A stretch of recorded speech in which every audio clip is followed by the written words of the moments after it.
வீட்டுக்கு வீட்டுக்கு வாசப்படி வேணும், தெருக்கூத்துக்கு பாட்டுக்கு தாளஞ்சதி வேணும், தலவாசலில்லா வீடும் ஒரு தாளம் இல்லா கூத்தும் தத்தி தரிங்கிட தரிங்கிட தரிங்கிடத்தோ. அட வீட்டுக்கு வீட்டுக்கு வாசப்படி வேணும், தெருக்கூத்துக்கு பாட்டுக்கு தாளஞ்சதி வேணும்.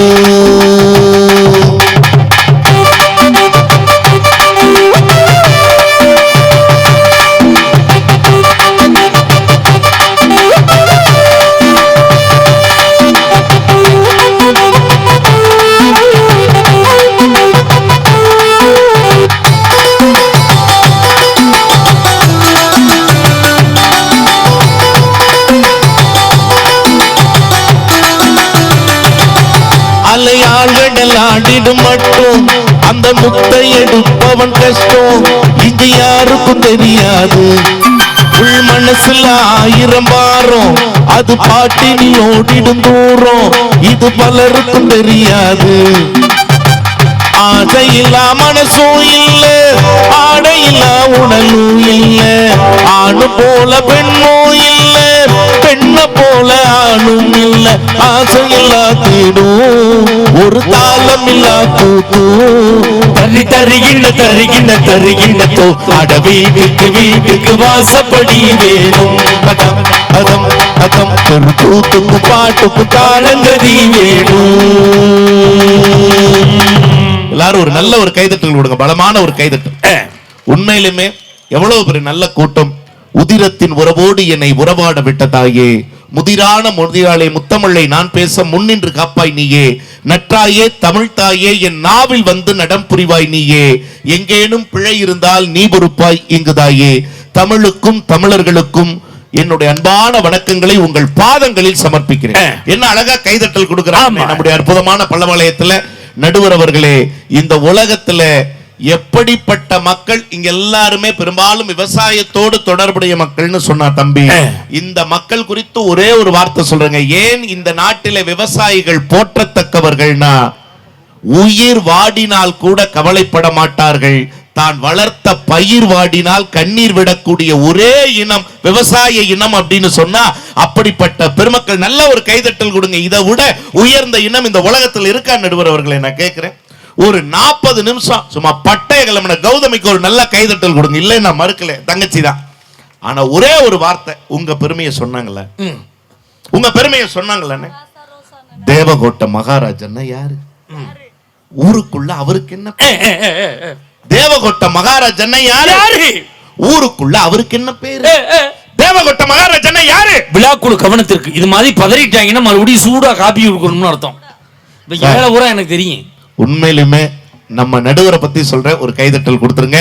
அண்ணே நீங்க அனுமதி கொடுத்தீங்கன்னா உங்களை பத்தி ஒரு வார்த்தை சொல்லிட்டு என் பேச்ச தொடங்க ஆசை. என்னைய பத்தி சொல்றதுக்கு என்கிட்டயா அனுமதி? பத்தி சொல்றதுக்கு உங்ககிட்ட அனுமதி வாங்கிட்டே சொல்றேன். என்னைய கேட்காம என்னைய பத்தி என்னென்னமோலாம் சொல்றான். என்னென்னமோன்னா குறையா சொல்றாங்க. ஆமா, உங்களுக்கும் சொல்றேன், மக்களுக்கும் சொல்றேன். உங்க வீட்டு பிள்ளையா நினைச்சு நான் சொல்றதுல உண்மை இருந்தா மட்டும் கைதட்டுங்க. நம்மளை பத்தி யாராவது குறை சொல்லிட்டு தான் இருப்பாங்க. குறை சொல்றவங்களையே நினைச்சிட்டு இருந்தோம்னா வாழ்க்கையில முன்னேற முடியாதுன்னு நினைச்சீங்கன்னா கைதட்டல் கொடுங்க. அதுதான் உண்மை. நடுவர் அவர்களே, குறை சொல்ற வாய் இருக்கு தெரியுங்களா? எப்படி தெரியுங்களா? குறைக்காத நாயும் இல்லை, குறை சொல்லாத வாயும் இல்லை. உண்மையா இல்லைங்களா? இந்த குறை சொல்ற வாயை ஒரு செங்கக்கல்ல வச்சு அடைச்சாலும் செங்கக்கல்லு சரியா வேகலைன்னா அது ஒரு குறை சொல்லதாங்க செய்யும். குறைய விட்டுங்கண்ணே, உட்காருங்கண்ணே. இங்க இத்தனை பேரு, எனக்குரிய ஆயிரக்கணக்கான பேர் பார்த்துக்கிட்டு இருக்கீங்க அற்புதமான நம்முடைய அம்மனுடைய விழாவில். நடுவர் யார், எந்தெந்த டிவில வந்திருக்கான்னு கேக்குறீங்க. ஒரு செய்தி சொல்றேங்க, என்ன தெரியுங்களா? இவ்வளவு பேர் உட்கார்ந்து இருக்கிற இந்த சபையை பார்க்கும் போது எனக்கு மகிழ்ச்சி வருது. விஜய் டிவில கலக்க போவது யாருன்னு ஒரு நிகழ்ச்சி வருது, பாத்திருக்கீங்களா? சன் டிவில ஒரு காலத்துல அசத்த போவது யாருன்னு ஒரு நிகழ்ச்சி வந்தது, பாத்திருப்பீங்க. அதுல எல்லாம் யார் யாரோ நகைச்சுவை பேசுற மாதிரி கேட்டிருப்பீங்க. சொல்லுகிறவர்கள் தான் யார் யாரோ, ஆனால் சொல்லுகிற நகைச்சுவைக்கெல்லாம் சொந்தக்காரர் கிரியேட்டர் யாருன்னு கேட்டா எங்கள் அன்பு அண்ணன் மேடை கலைவாணர் தேவகோட்டை மகாராஜன் சொன்னா உண்மையிலே நான் டிவியில ஜோக் எழுதி கொடுக்கறது என்னுடைய வேலை. சரி, ஒரு ஜோக் எழுதி கொடுத்தா 500 ரூபாய் காசு கொடுப்பாங்க. சரிண்ணே, அதை அவங்க பேசிட்டு டிவியில 50,000 ரூபாய் சம்பளம் வாங்கிட்டு கார்ல சுத்துறானுவோ, இன்னும் நான் பை தூக்கிட்டு பஸ் ஸ்டாண்டா சுத்திக்கிட்டு. உங்களுடைய நகைச்சுவையால அவங்க விமானத்திலேயே போறாங்க, கார்ல போறாங்க, ஏற்றமா இருக்காங்க. நீங்க இன்னும் எளிமையா இருக்கீங்க. இன்னைக்கும் சொல்றேங்க, இந்த மக்கள் நம்ம மக்கள் முன்னாடி சொல்றேன், என்றைக்குமே ஏற்றத்தை விட எளிமை தாங்க கௌரவம். ஏற்றத்தை விட ஏன் தெரியுங்களா, புத்தன் ஒரு ஞானி இருந்தார்ல, அந்த புத்தன் சாதாரணமா தரையில உட்கார்ந்து இருந்தாருங்க. அந்த வழிய போனா ஒருத்தன், என்ன சாமி நீங்க எவ்வளவு பெரிய ஆளு, நீங்க போய் தரையில உட்கார்ந்து இருக்கலாமான்னு கேட்டபோது புத்தன் சொன்ன வார்த்தை என்ன தெரியுமா, தரையில் அமர்ந்திருப்பவன் ஒருபோதும் தவறி விழுவதற்கு வாய்ப்பே இல்லை. என்னன்னா தவறி விழுவதற்கு வாய்ப்பே இல்லைன்னா அப்படிப்பட்ட பெருமை நடுவர் அவர்களே, உங்களுடைய பெருமை. இதுல பெண்கள் தான் உழைக்கிறாங்க, ஆண்கள் எங்க உழைக்கிறாங்க, பெண்கள் தான் பொறுப்பா இருக்காங்கன்னு அவ்வளவு வார்த்தை சொல்லிட்டு போனாங்களே. எனக்கு என்னென்ன அவங்க அத்தனை கேள்வி கேட்டாங்க. ஆமா, நீங்களும் பதில் அப்படி சொன்னீங்க. ஆனா எனக்கு என்ன மகிழ்ச்சி தெரியுமானே, இன்னைக்கு ஏறக்குறைய முன்னுரையில 17 நகைச்சுவை. இதுக்கு ஒரு கைதட்டல் கொடுங்க. முன்னுரையில 17 நகைச்சுவை சொன்னாரு. ஆனா முந்தானேத்து பட்டுக்கோட்டை பக்கம் கேட்டாங்களா, சொல்ல வேண்டியது உங்க தம்பியோட கடமை. இதாடா கடமை.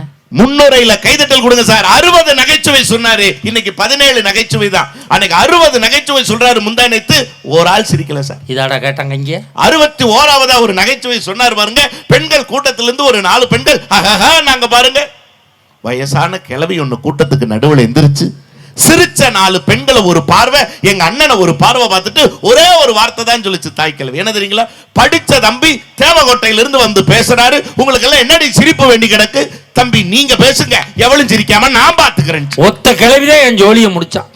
அந்த கிழவியை கூப்பிட்டு இங்க வா அப்படின்னு கூப்பிட்டு என் பக்கத்திலே உட்கார வச்சு, விழா குழுல அன்னைக்கு ஒரு சீப்பு வாழைப்பழம் வச்சிருந்தாங்க. சரிண்ணே, ரஸ்தாலி வாழைப்பழம். கிழவி வாயை திறந்தாலே வாழைப்பழத்தை உரிச்சு வாயில தள்ளிடுவேன். பட்டிமன்றம் முடிகிற வரைக்கும் 18 பழம் சாப்பிட்டுருக்க அந்த கிழவி. போகும்போது ஃபோன் நம்பர் கொடுத்துட்டு போச்சு, அப்பப்போ பேசுங்க. மறுநாள் பேசினேன், ஆயா பட்டிமன்றம் எப்படி போச்சு, நல்லா போகுது தம்பி அப்படின்னுச்சு. எனக்கு ஒரு சந்தேகம், இந்த கிழவிக பாஷையெல்லாம் உங்களுக்கு எப்படி இவ்வளவு நல்லா தெரியுது? எனக்கு எப்படி தம்பி தெரியும், அத சொல்லுங்க. நான் தினம் 2 கிழவிகளோட தானே பட்டிமன்றம் பேச போறேன், எனக்கு எப்படி கிழவி பாஷை தெரியாம போ. சூப்பர்ண்ணே. அண்ணே நிறைய கேள்வி கேட்டாங்க, படபடபடன் பதில் சொன்னீங்கல்ல, உங்க தம்பி தானே நானு. எனக்காக நீங்க ஒரு கேள்வி கேட்கிற பதில் சொல்லுங்க. கேளியா சொல்லுங்க, கேட்டா நீங்க சொல்லுவீங்களா? கண்டிப்பா சொல்லுவேன். ஒரே கேள்வி மக்கள் உனக்கு சொல்லாம யாருக்கு சொல்ல போறேன், மக்களுக்கு பயன்படுற மாதிரியே கேட்கிறேன். கேளியா சொல்லுமா. நம்முடைய செங்காட்டு மாரியம்மன் திருக்கோவிலினுடைய திருக்கல்யாண வைபவத்துக்காக அத்தனை பேர் கூடி இருக்காங்கல்ல நம்ம பல்லபாளையத்துல, நீங்க பதில் சொல்லுங்க. சொர்க்கத்துக்கு போகணும்னா என்னென்ன செய்யணும்? சொர்க்கத்துக்கு போகணும்னா ஒரு நல்ல கைதட்டல் கொடுங்க நடுவருடைய பதிலுக்காக. சொர்க்கத்துக்கு போகணும், நீங்க சொல்றீங்களா? புண்ணியம் பண்ணணும், தர்மம் பண்ணணும், மனைவிகளை கண்கலங்காம பாத்துக்கறணும். அதெல்லாம் வேண்டாம், அவ சொல்ற அரை பைத்தியக்காரி, நீ முழு பைத்தியம் சொல்லு. சொர்க்கத்துக்கு போகணும்னா என்னடா செய்யணும்? அடுத்தவன் குடும்பம் கெட்டு போகணும், பொள்ளாச்சி மாசாணி ஆத்தா கோயில மிளகாய் அரைக்கணும். நல்ல ஐடியா. அடுத்தவன் குடும்பம் கெடணும்னா மாசாணி ஆத்தா கோயில மிளகாய் அரைக்கணுமா? அடுத்தவன் தென்னை மரத்துல ஒரு குறும்பு கூட நிக்கப்படாதுன்னு செய்வனை வைக்கணும். தென்னை மரத்துக்கே செய்வனையாடா? அடுத்தவன் பசங்களுக்கு எவ்வளவு கல்யாணம் ஆகப்படாதுன்னு கேரளாவே வந்துட்டு போறோம். அடுத்தவங்க கூட்டு பசங்களுக்கு கல்யாணம் தம்பி அவங்க என்னமோ சொல்றாங்க, இவன் என்னமோ சொல்றான். அண்ணன் அவரு தம்பி ரொம்ப நேரமா சொர்க்கத்துக்கு போகணும்னா என்னப்பா பண்ணணும்? ஓல்டு மங்கு வாங்கி ஆப்ப போடணும். 2 புள்ள போட்டுட்டு நான் கேட்கிறேன் விடுங்கண்ணே. அவங்க என்னமோ சொல்றாங்க, இவன் என்னமோ சொல்றான், அவரு வேற மாதிரி சொல்றாரு. ஆனா நீங்க சொல்லுங்க, ஒரு கைதட்டல் கொடுங்க, நம்ம நடுவருக்காக ஒரு கைதட்டல் கொடுங்க. நீங்க சொல்லுங்கண்ணே, சொர்க்கத்துக்கு போகணும்னா என்னென்ன செய்யணும்? ஒண்ணே ஒண்ணுதாப்பா. அவங்க சொன்ன 3, தம்பி சொன்ன 3, இந்த 3 வேணா, இந்த 3 வேணா, அந்த 1 வேணா, நீங்க சொல்ல 1 என்னென்ன? அது சொர்க்கத்துக்கு போகணும்னா செத்தா சொர்க்கத்துக்கு போலாம்னா வேற எப்படி சொல்லிட்டீங்க? அப்புறம் எப்படிதான் போறது? தேவ் நான் பல்லபாளையத்துல சொல்றேங்க, சொர்க்கத்துக்கு போகணும்னா சாகணும்ங்கிற அவசியம் இல்லைங்க. அற்புதமான நம்முடைய செங்காட்டு மாரியம்மன் சன்னதியில குடும்பத்தோட உட்கார்ந்து இப்படி ஒரு நிகழ்ச்சியை கலகலப்பா ரசிக்கிறீங்க பாருங்க, கைதட்டல் கொடுங்க.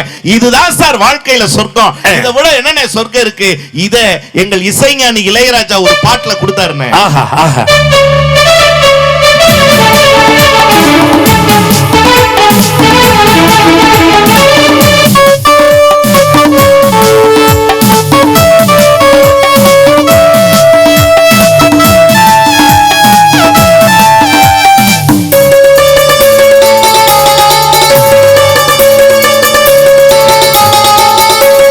மாடுகளும்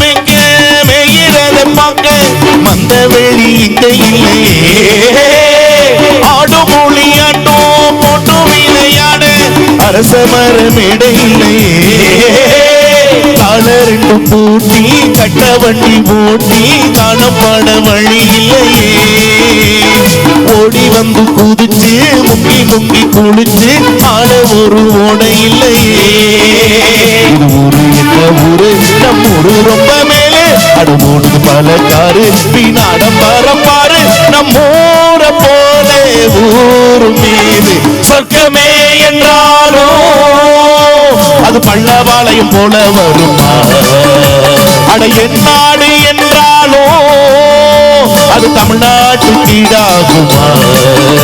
பல தேசம் முழுதும் பேசும் மொழிகள் தமிழ் போல் இணைந்திடுமா? சொர்க்கமே என்றாலும் அது நம்மூர போல வருமா? அட என் நாடு என்றாலும் அது தமிழ்நாட்டு கீழாகுமா? பாடல் நல்லா இருந்தா ஒரு கைதட்டல். உண்மையா நல்லா இருக்குல்லண்ணே? நல்ல பாருங்க, என்ன நள்ளிரவு நேரத்துல கூட எவ்வளவு அழகா தமிழை ரசிச்சுட்டு இருக்காங்க. என்ன ஆண்கள்ட்ட உழைப்பு இருக்கு, ஆனா பெருசா என்ன குடும்பத்துக்காக செஞ்சிட்டீங்கன்னு கேட்டாங்கல்ல. முதல் கேள்வி, இத்தனை பேருங்க பாருங்க குழந்தைகளோட வந்து பெண்கள் உட்கார்ந்து இருக்காங்க. மகாராஜன் சார் பட்டிமன்றம்னா சிரிக்க சிரிக்க நகைச்சுவையும் இருக்கும், வாழ்க்கைக்கு எடுத்து செல்லுகிற நல்ல கருத்தும் இருக்குங்கிற நம்பிக்கையோட உட்கார்ந்து இருக்காங்கல்ல. முதல் விஷயத்தை கேட்கிறேன்னு, பொறுப்பான பெண்கள்னு என் தங்கச்சி சொல்லிட்டு போனாங்கல்ல, குழந்தைகளுக்கு நல்ல வார்த்தைகளை சொல்லி வளர்க்க வேண்டிய பொறுப்பு யார்கிட்ட இருக்கு? பெற்ற தாயிடம் உள்ளது. தாயிட்ட இருக்கா? அப்படி கேளு. இதுதானே எங்களுடைய கேள்வி. அண்ணே, ஒரு வீட்டுல சண்டை வருது, அம்மா அப்பாவுக்கு இடையில சண்டை, புருஷன் பொண்டாட்டிக்கு இடையில சண்டை, எதுக்குங்க யாரோ ஒருத்தர் வீட்டை சொல்லிட்டு உங்க வீட்டை எடுத்துங்க, இதுக்கேண்ட கைதட்டல் கொடுங்க, நம்ம நடுவர் விடுங்க. நான் கேக்குறேன், இதுக்கேண்ட உங்களுக்கும் வீட்டுல உங்க வீட்டு அம்மாவுக்கு இடையில சண்டை வரும்போது நீங்க யார் பக்கம்? என்ன அம்மாவுக்கும் உங்க வீட்டு அம்மாவுக்கு சண்டை வரும்போது நீங்க யார் பக்கம்? நான் வேலைக்காரி பக்கம். இதுதான் வேற பக்கமா இருக்கு. அந்த அம்மா தான் கொஞ்சம் அகலமா இருக்கும். நாங்க கேள்விப்பட்ட வகையில அழகா இருப்பாங்கன்னு கேள்விப்பட்டேன். அப்படி வாய்ப்பு என் முன்னாடி விடவே மாட்டான். நடுவர் அவர்களே, அப்படி சண்டை வருங்க, எல்லார் வீட்லயும் சண்டை வருது. நம்ம இங்க கோயில்ல அத்தனை அர்ச்சனை நடக்குதுன்னு என்ன வீட்டுல அத்தனை பிரச்சனை கிடக்குதுன்னு அர்த்தம். இல்லையா? நான் கேட்கிறேன், சண்டை வருகிற போதுங்க தயவு செய்து இங்க இருக்கக்கூடிய அத்தனை தாய் தந்தை என் பாதம் தொட்டு கேட்டுக்கிறேன், குழந்தைகள் பக்கத்துல இல்லாத போது வார்த்தைகளை பேசுங்க. ஏன் தெரியுங்களா? குழந்தைகள் பக்கத்துல இல்லாத போது வார்த்தைகள் பேசுங்க. அன்னைக்கு ஒரு சண்டை வந்துருச்சுன்னு அப்பா அம்மாவை திட்டுறாங்க, அம்மா அப்பாவை திட்டுறாங்க. எப்படி தெரியுமா வார்த்தைகள் வந்து? ஏ பேய், ஏ பிசாசு, ஏ தண்டா, ஏ முண்டா. பையன் பார்த்துக்கிட்டே இருந்தான், 6 வயசு. அம்மாட்டு கேட்ட, அம்மா நான் யாருமான்னா? நீ சும்மாறா குட்டி சாத்தான். நல்ல குடும்பம். கொஞ்ச நேரம் என்ன அமைதி ஆயிடுச்சு. அம்மாட்ட வந்து கேட்டான், அம்மா பேய்னே நம்ம, பிசாசுனே நம்ம, தண்டம்னே நம்ம, முண்டம்னா என்னமான்னா? பொறுப்பான பெண் தானே, நல்லது சொல்லி கொடுக்க வேண்டியது அவங்க பொறுப்பு தானே. சொன்னா பாரு, பேய் உங்க அப்பா தான்டா பேய், பிசாசு கட்டிட்டு சீரழிற மாதிரி நான் தான்டா பிசாசு, தண்டம் உங்க ஒப்பன் சொந்தக்காரன் பூரா தண்டம்டா, முண்டம் நம்ம வீட்டில் இருக்கிற சேரு சோபா நாற்காலி எல்லாம் முண்டம். போ. ஒரே ஒரு வாரம் தானே ஆச்சு, அவங்க அப்பாவோட அண்ணன் வந்தார். பெரியப்பா. ஆமாண்ணே. எங்கடா உங்க அப்பா, எங்கடா உங்க அம்மான்னு ஒரே கேள்வி தானே கேட்டாரு. இவன் சொன்ன பதில தலை தெறிக்க ஒன்னார். என்ன சொன்னா? பேய் ஆபீஸ் போயிருக்கு, பிசாசு குளிக்க போயிருக்கு, தண்டமே வா முண்டத்தில் உட்காருன்னா.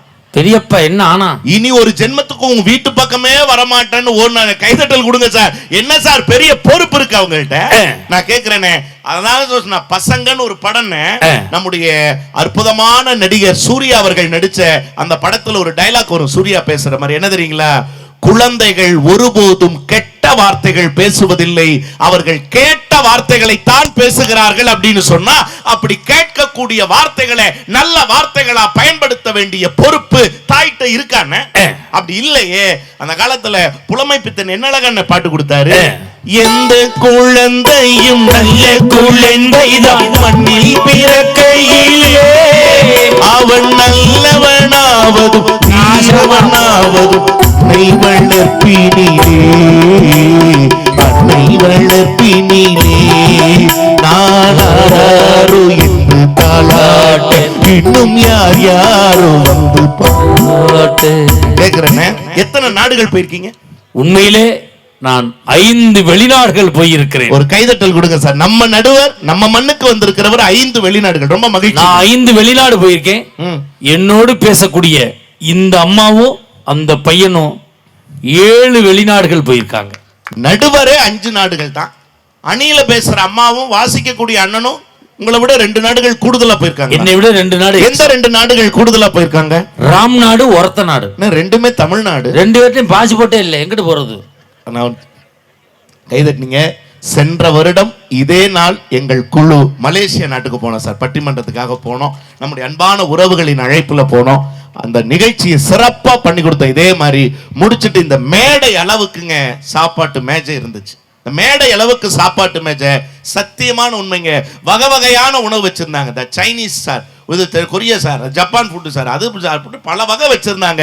அண்ணனை கூப்பிட்டு கேட்டாங்க, மகாராஜன் சார் நிகழ்ச்சியை சிறப்பா பண்ணி கொடுத்தீங்க, இந்தாங்க சாப்பாடு, என்ன வேணுமோ சாப்பிடுங்க. ஆமா நீங்க என்ன விரும்பி சாப்பிடுவீங்கன்னு அண்ணன்ட்ட கேட்ட போது அண்ணன் சொன்ன ஒரே வார்த்தை என்ன தெரியுங்களா? பழைய சோறு கிடைக்குமா சார்னு கேட்டேன். பழகி போச்சு, என்ன ஒண்ணு பழைய சோறு கிடைக்குமான்னு கேட்டாரு சார்.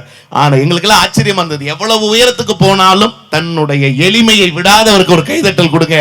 அங்க போய் கேட்டேன், அண்ணன் நீங்க வெளிநாடு சொன்னீங்கல்ல, இங்க இதே நம்ம மண்ணில நம்ம மக்கள் எத்தனையோ பேர் வெளிநாடுகளுக்கு போயிருப்பீங்க சார். இன்னும் சொல்ல போனா நீங்க எத்தனையோ ஸ்டார் ஹோட்டல்ல, நட்சத்திர விடுதிகள்ல சாப்பிட்டுருக்கலாம். இது மாதிரி ஒரு உணவை சாப்பிட்டதே இல்லைங்கிற மாதிரி ஒரு உணவகத்துல சாப்பிட்டுருக்கலாம். ஆனால் ஒரே ஒரு சுவைய வாழ்நாள்ல சத்தியமா எந்த ஒரு ஸ்டார் ஹோட்டல்லையும் வெளிநாட்டிலையும் ஒருத்தர் சாப்பிட்டுருக்கவே முடியாது. என்ன சுவை தெரியுமாண்ணே? பெத்த தாய் கையால வாங்கி சாப்பிடுற அந்த சுவைய உலகத்தின் எந்த ஸ்டார் ஹோட்டலாலையும் கொடுக்க முடியாது. நடுவர் அவர்களே, கல்யாணத்துக்கு அப்புறம் பெத்த தாய்க்கும் நமக்குமான உறவை பிரிக்கிறாங்களே, இந்த பொறுப்பு தானே அவங்களுடைய பொறுப்பு. யோசிச்சு பாருங்க, அம்மா கையில வாங்கி சாப்பிடுறது எப்படி தெரியுமா? அம்மா உணவுக்கும் மனைவி உணவுக்கும் என்னென்ன வித்தியாசம்? அம்மா சமையலுக்கும் மனைவி சமையலுக்கும் என்ன தெரியுமா வித்தியாசம்? மூக்கு பிடிக்க சாப்பிட்டோம்னா அம்மா சமையல், மூக்க பிடிச்சுக்கிட்டே சாப்பிட்டோம்னா அதான் பொண்டாட்டி சமையல். சரி, உண்மைங்க. அம்மா கையில உணவுங்கிறது எப்படி தெரியுமாயா? அதையும் அழகா அந்த பாண்டவர் பூமின்னு ஒரு படம் நடுவர் அவர்களே அழகா அந்த பாட்டுல சொன்னா பாருங்க.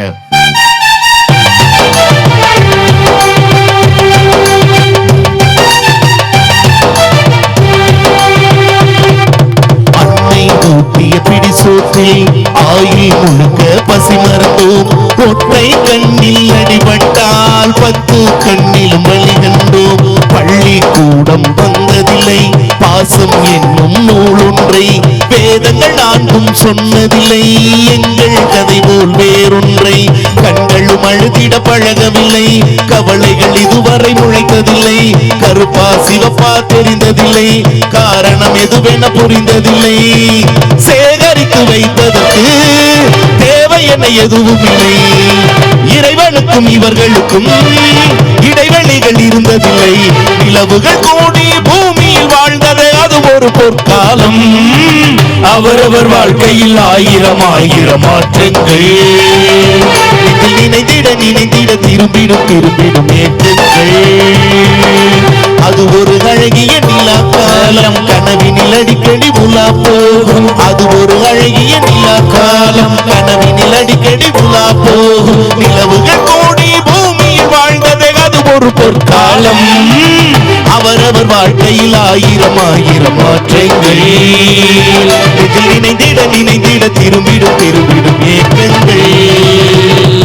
இசை கலைஞர்களுக்கு ஒரு நல்ல கைதட்டல். என்ன அழகான பாட்டு அண்ணே.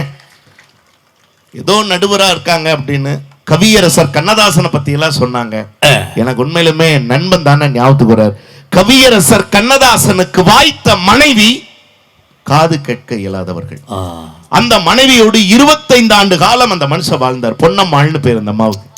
ஆனா இந்த இடத்துல நம்முடைய அற்புதமான செங்காட்டு மாரியம்மன் திருக்கோவில்ல நம்முடைய அற்புதமான பக்தர்கள் முன்னால தானே இந்த உண்மையை சொல்லலான் இருக்கேன். என் நண்பனுக்கு வாய்த்த மனைவி வாய் பேச முடியாதவங்க. பார்க்காத மருத்துவம் இல்ல, போகாத மருத்துவமனை இல்ல, வேண்டாத தெய்வம் இல்ல. இப்படி ஒரு குறை என் பொண்டாட்டி பேசவே மாட்டாளாடான்னு அவன் துடிக்காத நாள் இல்ல. ஒரு முறை நிகழ்ச்சி கேட்கறக்காக வந்திருந்தான். யாரான்னு அறிமுகப்படுத்தினப்போ அண்ணன் கேட்டாரு, அண்ணன் நண்பன் ஏன் ஒரு மாதிரி இருக்கான் இந்த மாதிரின்னு சொன்ன உடனே ஒரு தட்டி என்னடா இத்தனை நாளா வேஸ்ட் பண்ணிட்டீங்க என்று ஒரு வார்த்தை சொல்லக்கூடாதான்னு சொன்னாருங்க. ஏதோ பட்டிமன்ற நடுவர், பணம் வாங்கிட்டு பேசக்கூடிய நடுவர் அப்படின்னு மட்டும் நினைக்கிறீங்க. அதை தாண்டி அவருக்குள்ள இருக்கக்கூடிய ஒரு முகம் இருக்குங்க. என்ன தெரியுங்களா அண்ணே, இந்த மாதிரின்னு சொன்னேன். சென்னையில எனக்கு தெரிஞ்ச என்னுடைய நண்பர் ஒரு மருத்துவர் இருக்காரா, போய் ட்ரீட்மெண்ட் பாருங்கன்னு சொல்லி 50,000 ரூபாய்ங்க கைதட்டல் கொடுங்க, 50,000 ரூபாய் செலவுக்கு அள்ளி கொடுத்து கையில கொடுத்து போய் பாருங்கன்னு சொல்லி ட்ரெயினுக்கு டிக்கெட் போட்டு கொடுத்து போய் பார்த்தாங்க. அந்த டாக்டர் செக் பண்ணி பார்த்துட்டு சொன்னார், ஒன்றும் இல்லைப்பா, ஸ்கேன் பண்ணணும் எல்லாம் பண்ண, எல்லாம் ஒரு 30-40 ரூபாய் செலவாயிடுச்சு, டிரான்ஸ்போர்ட்டுக்கு 10,000 ரூபாய். ஒன்றும் இல்லடா தம்பி, சின்னதா ஒரு சதை வளர்ந்துருக்கு இந்த தொண்டை பகுதியில், லேசா ஒரு லேசர் ட்ரீட்மெண்ட் பண்ணா போதும் பேசிடுவான் பொண்டாட்டின்னு என் நண்பன்ட்ட சொன்னாருங்க. அவன் கெஞ்சறாங்க, காலில் விழுந்து கதறினா. எல்லாருக்கும் 5 லட்சம் ஆகும் தம்பி, ஆனா நம்ம மகாராஜன் சார் சொல்லியிருக்காரு 3 லட்சம் ரூபா போதுன்னு சொன்னார். ஒரு கைதட்டல் கொடுங்க சார். 2 லட்சத்தை குறைச்சார் சார் அந்த மனுஷன். குறைச்சா அண்ணே அப்படின்னு, என்னடா தம்பின்னாரு. அண்ணே இந்த மாதிரி என்னடா பெரிய பணம் மனுஷ வாழ்க்கையிலன்னு சொல்லி 3 லட்சம் கூட ஒரு 50,000 ரூபாய் இந்தாடா செலவுக்குன்னு சொல்லி கைதட்டல் கொடுங்க சார். 3.5 லட்சம் ரூபாய் பேங்க் அக்கௌண்ட்டுக்கு RTGS பண்ணி விட்டாங்க மனுஷன். ஆபரேஷன் நடக்குதுங்க. நண்பன் கதறா, டாக்டர் என் பொண்டாட்டி எப்படியாவது பேச வைங்க பேச வைங்க பேச வைங்கன்னு கதறனா சார். 1/2 மணி நேரம் வெயிட் பண்றேன். ஏன்டா இவ்வளவு நாள் வெயிட் பண்ணி 5 வருஷம் வெயிட் பண்ணி 1/2 மணி நேரம் வெயிட் பண்ண மாட்டேன் அந்த டாக்டர் கேட்டார். 1/2 மணி நேரம் எப்ப முடியும்னுங்க காத்திருந்தாங்க. 1/2 மணி நேரம் முடிஞ்சது. டாக்டர் என் பொண்டாட்டி போய் பாரா 8ஆம் நம்பர் ரூம்ல ஓய்வு எடுத்துட்டு இருக்கானார். கதவை திறந்து உள்ள போனா சார். என்ன வார்த்தை தெரியுங்களா? கண்ணே மணியே கற்கண்டன் எப்படி பேசினா தெரியுங்களா? உனக்கு கதவை திறந்தான்னு அவனை பார்த்து பேசினா, நீ எல்லாம் ஒரு மனுஷனா, நீ எல்லாம் ஒரு புருஷனா, உனக்கெல்லாம் ஒரு கல்யாணம் ஒரு கேடா, என்ன நகை நட்டுண்டா, காரு உண்டா, அது உண்டா. கதவை அடைச்சிட்டு மறுபடியும் வந்துட்டான். டாக்டர் கேட்டேன், டாக்டர் கேட்டேன் பேசினாலா? நல்லா பேசினா. ஒன்னே ஒண்ணு மட்டும் செய்யுங்க. என்ன பண்ணார்? எப்படியாவது திறந்ததை அடைச்சு விட்டுருங்கன்னா. இப்ப டாக்டர் சொன்னாரு, அடைக்கிறக்கும் திறக்கிறக்கும் இது என்ன வாக்கியா வரப்பாடா? வேணா ஒண்ணு பண்ணு, ஒரு 5000 ரூபாய் கட்டு, சலுகை விலையில உனக்கு செவுட்டு ஆபரேஷன் பண்ணிடுறேன்னாரு. அண்ணன்ட்ட தான் சொன்னோம் அப்படின்னாரு. இப்போ 5000 ரூபாய் கட்டினா சார், செவுட்டு ஆபரேஷன் பண்ணிட்டான். பொண்டாட்டி மானம் கட திட்டுறா சார். பிம்பிலிக்கு பிலாப்பின்னு சந்தோஷமா உட்காந்துருக்கா சார். கைதட்டல் கொடுங்க சார். என்ன பெரிய பொறுப்பு, கைதட்டல் கொடுங்க. நீங்க என்ன இப்படி இருக்கீங்க? நிமிருங்க, நல்ல சந்தோஷமா சிரிங்க. என்ன ஏன்டா சார், யார் கைதட்டல் கொடுங்க சார்? யார் சார் கொடுப்பா இந்த காலத்துல தெரியாதவங்களை பத்தி இத்தனை லட்சத்தை? ஏன்டா அவன் சிரிக்க மாட்டான்? ஏன்? என் காசு 4,05,000. எப்படா தருவாயின்னு ஃபோன் பண்ணுறேன், பேங்கிறாயா? 4,05,000 காலி பண்ணி விட்டுட்டு அவன் பொண்டாட்டி எடுத்தா ஒரு நாள்.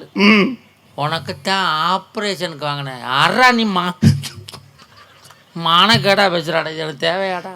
நீங்க வாரியார் சுவாமிகள் ரொம்ப அழகா சொன்னாரு, ஆறிப்போன காஃபியும் அன்பு இல்லாத மனைவியும் வாழ்க்கையில் கசப்பைத்தான் தரும்னு சொன்னாருங்க. ஆறிப்போன காஃபி வாழ்க்கையில நாக்குக்கு கசப்ப தரும்னா, அன்பு இல்லாத மனைவி வாழ்க்கையவே கசப்பாக்கி விடுவாள்னா என்னங்க நடுவர் அவர்களே பொறுப்பு இருக்கு. அதனாலதான் கவியரசு கண்ணதாசன் ரொம்ப அழகா சொன்னா, பெண்டாட்டி சுல்லெரும்பு பிள்ளைகள் சுல்லானி, சுல்லானிக்கும் சுல்லெரும்புக்கு மத்தியில் சுகம் பெறுவது எக்காலம்னு கேட்டுட்டு பாட்டையும் கொடுத்தான் நடுவர் அவர்களே. எனது கைகள் நீட்டும் போது வீணை ஆடுகின்றது, எனது கரங்கள் தழுவும் போது மலரும் சுடுகின்றது. என்ன நினைத்து என்னை படைத்தார் இறைவன் என்பவனே, கண்ணை படைத்து பெண்ணை படைத்து இறைவன் கொடியவனே, இறைவன் கொடியவனே. எங்கே நிம்மதி, எங்கே நிம்மதி, அங்கே எனக்கு ஓரிடம் வேண்டும், அங்கே எனக்கு ஓரிடம் வேண்டும். நடுவர் அவர்களை நிறைவா இந்த விஷயத்தை சொல்லி முடிக்கிறேன். நாங்க உழைக்கிறதே இல்ல, பொறுப்பில்லாம இருக்கோம்னு சொன்னாங்களே நடுவர் அவர்களே. எத்தனையோ வீடுகள்ல தகப்பன் இல்லாத வீடுகள்ல தாய் வளர்த்த விதத்தை அவங்க சொன்னாங்க.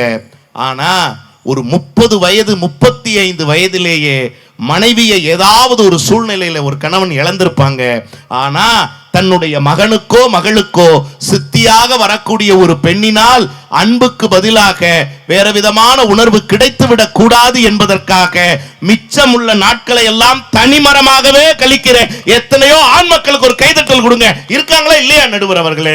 அந்த ஆண் மக்களினுடைய உழைப்பு தான் நடுவர் அவர்களே ஒரு குடும்பத்தினுடைய முன்னேற்றத்தையும், ஒரு வீட்டினுடைய முன்னேற்றத்தையும், ஒரு நாட்டினுடைய முன்னேற்றத்தையும் காத்து நிற்கிறது என்று சொல்லி நடுவர் அவர்களே, வாழ்நாள் முழுக்க தனக்கென சமைக்காதவள் அம்மாங்கிற பெண் நடுவர் அவர்களே, வாழ்நாள் முழுவதும் தனக்கென சம்பாதிக்காதவர் தாங்க அப்பா என்கிற ஆண்மகன் நடுவர் அவர்களே.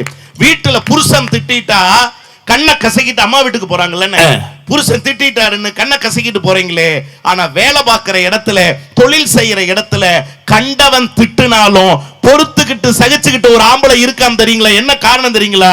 நாம கண்ணீர் விட்டுட்டா நம்ம குடும்பத்தினுடைய நிம்மதி காணாம போயிடும்ங்கறக்காக கண்ணீரை கூட அடக்கி கொண்டு வாழுகிற ஆண் மக்களுக்கு ஒரு நல்ல கைதட்டல் கொடுங்க. அப்படிப்பட்ட ஆண் மக்களினுடைய உழைப்பினால் தான் வீடும் நாடு முன்னேறுகிறது. வாய்ப்புக்கு நன்றி, வணக்கம். அருமையான பேச்சு. உடனடியாக மறுத்து பேச வருகிறார் ராணிக்குமார் அவர்கள். நல்ல ஒரு கைதட்டல் கொடுங்க. ஏன்னா அதுக்கு மேல நம்ம உட்கார முடியாது. நடிப்பில்லாத நாடகம் இல்லை. இல்லை இல்லை இல்லை இல்லை. நடிப்பில்லாத நாடகம் இல்லை, துடுப்பில்லாத படகு இல்லை, போராட்டம் இல்லாத வாழ்க்கை இல்லை.